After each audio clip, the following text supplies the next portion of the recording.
Depuis une semaine et jusqu'à mardi se tiennent les 114e Jeux Olympiques de l'armée, un moyen convivial d'allier sport, fair-play et armes de guerre. L'occasion aussi pour les spectateurs de rencontrer leurs idoles. Dans une bonne humeur ambiante, les participants s'affrontent bien loin des champs de bataille auxquels ils sont habitués.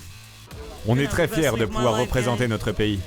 Hier, la Hongroise Berbativa, double championne du monde en titre, s'est faite disqualifier de l'épreuve de lancer de grenade féminine, après une faute éliminatoire.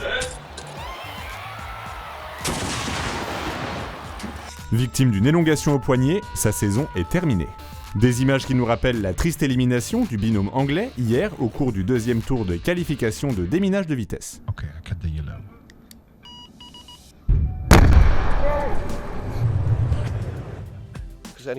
C'était un bon soldat et un bon athlète.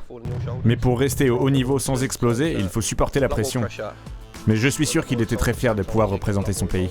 Grosse surprise, les Américains sont eux bien partis pour remporter leur 8e médaille de marche synchronisée.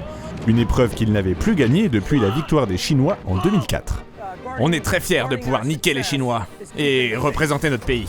La France, elle, a malheureusement échoué à l'épreuve de lancer de fusils chorégraphiés, mais a obtenu une nouvelle médaille de bronze lors du ski en char grâce à une superbe série de Romain Lobu.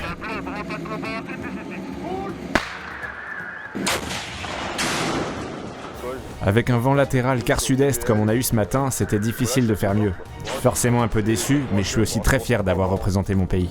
Au programme de cet après-midi, les qualifications de parade militaire synchronisée reprendront à 14h, en attendant la finale de saut en char, qui, elle, débutera à 16h. Pour rappel, la Russie est en tête du classement des médailles avec 6 médailles d'or. La France, fournisseur officiel de la compétition, est 5e avec une médaille d'or.